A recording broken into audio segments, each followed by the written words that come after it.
जय गणेशाय नमः। जय श्री जानकी वल्लभो विजयते। जय श्री कृष्णचंद्र भगवान की जय। 26वां अध्याय, माघ मास महात्म का 26वां अध्याय। विष्णु भक्त देवदूती के मुख से तीर्थ राज प्रयाग का दिव्य चमत्कारी पुण्य प्रभाव तथा केरल देशवासी ब्राह्मण वसु की मुक्ति के संबंध में सुनकर के पिशाच ने प्रसन्न किया।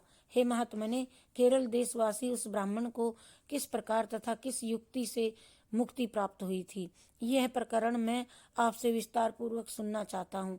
कृपा कर इसे विस्तार पूर्वक सुनाने की कष्ट कीजिए। पिशाच के प्रश्न को सुनकर के महात्मा देवदूती ने कहा, हे पिशाच, प्राचीन काल में केरल प्रांत में वसु नाम का एक विद्वान ब्राह्मण निवास करता था। संपूर्ण शास्त्रों का ज्ञाता और वेदों का मर्मज्ञ और वेद पारंगामी ब्राह्मण वसु यद्यपि एक विद्वान ब्राह्मण था, किंतु उसके कार्य पूर्णता अधार्मिक तथा अनीति युक्त थे।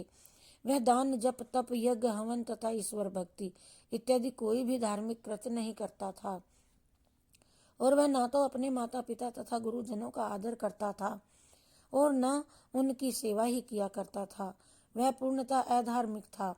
उसके अधार्मिक तथा अत्याचारी कृत्यों से उसके स्वजन संबंधी माता पिता तथा गुरुजन इत्यादि सभी दुखी और असंतुष्ट थे।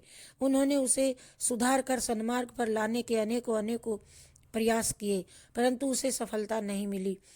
तब सबने मिलकर के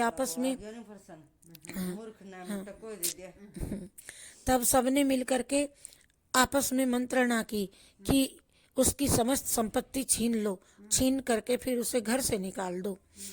ऐसी सलाह की सबने। इस प्रकार परिवार के से बहिष्कृत हो गया। घर से निकाल दिया जाने के बाद वसु पूरी तरह असहाय हो गया। दुखी और निर्धन होकर देश विदेश तथा प्रांत प्रांत में भटकने लगा। वह निर्धनता, अशक्तता तथा एकाकीपन से दिन दिन कुढ़ने लगा। दिन रात व्याकुल तथा दुखी रहने लगा। उसे भूख प्यास का कष्ट भी दिन रात सताने लगा। उसके दुखों की कोई भी सीमा नहीं थी और न कोई अंत था। इस प्रकार वो देश देशांतर में भ्रमण करते हुए तथा भटकते भटकते वह किसी प्रकार विंध्याचल पर्वत पर पहुंच गया, और परंतु वहां भी दुखों का तथा कष्टों से छुटकारा नहीं मिला। गरीबी, रोग तथा भूख प्यास से व्याकुल रहते हुए इसी बीच वह दुर्भिक्ष के संकट से भी घिर गया तथा इसी में एक दिन उसकी वहां पर मृत्यु हो गई, और कोई नातेदार, रिश्तेदार और धन आदि पास में न होने के कारण उसका अंतिम संस्कार भी धार्मिक रीति से संपन्न नहीं हो सका था। तो इस प्रकार ब्राह्मण वसु की मृत आत्मा को सदगति प्राप्त नहीं हुई, सदगति न मिल सकी। अंतिम संस्कार की क्रिया तो हुई भी नहीं थी, उसके कर्म फल भी दूषित ही थे। इन सब का परिणाम ये हुआ कि उसे प्रेत योनि में ग्रहण करना पड़ा। तब ब्राह्मण वसु की मृत आत्मा प्रेत योनि को प्राप्त हो गई और वही विंध्याचल पर्वत पर रहने लगा। वहां पर वह प्रेत योनि धारी ब्राह्मण वसु शीत, ग्रीष्म, क्षुधा, तृषा तथा पीड़ा से बड़ा व्याकुल एवं व्यथित रहने लगा।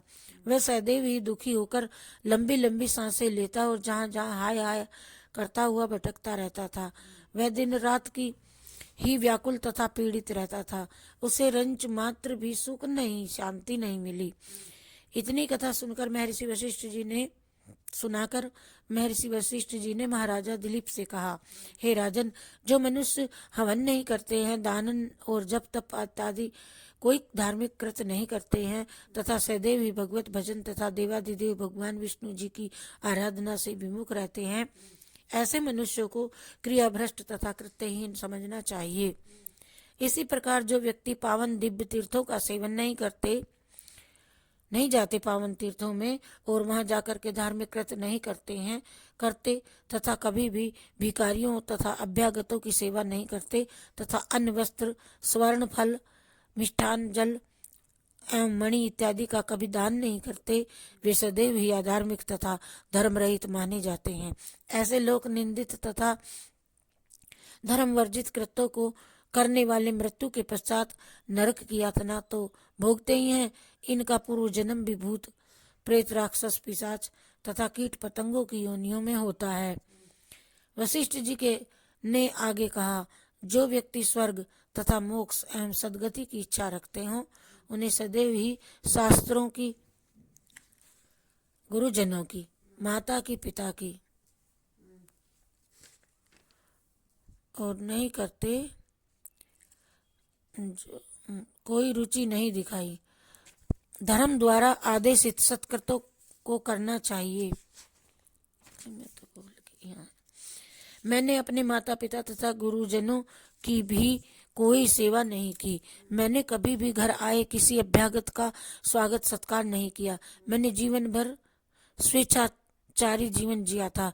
मैं सदैव ही भगवान की भक्ति और पूजा अर्चना में विमुख रहा और मैंने जीवन भर अनेकों पाप कर्म और तथा परपीड़न के कृत्य किए थे। प्रेत ने रोते रोते रोते रोते आगे कहा, हे ब्राह्मण, अब मुझे अपने पूर्व जन्म के किए हुए गए इन समस्त पापों का सब कुछ स्मरण और पश्चाताप हो रहा है करके मेरे अपकर्मों के प्रभाव से मेरा ज्ञान बुद्धि और विवेक पूर्ण रूप से नष्ट हो चुका है। मेरा दुर्भाग्य इतना बड़ा है कि इस वन में समस्त प्रकार के फल हैं, कंद है, फूल है, पर निर्मल जल है, परिपूर्ण जलाशय है विद्यमान होने पर भी मैं सदैव इससे भूख और प्यास से व्याकुल होकर के भटकता रहता हूँ।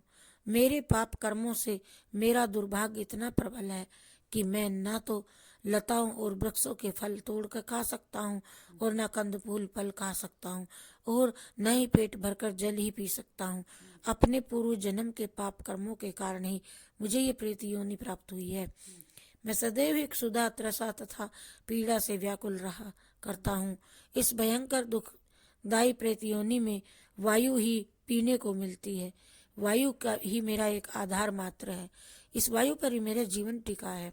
अब मैं अनुभव कर रहा हूँ कि मनुष्य के स्वीकृत कर्मों से निर्मित प्रारब्ध बड़ा प्रबल है।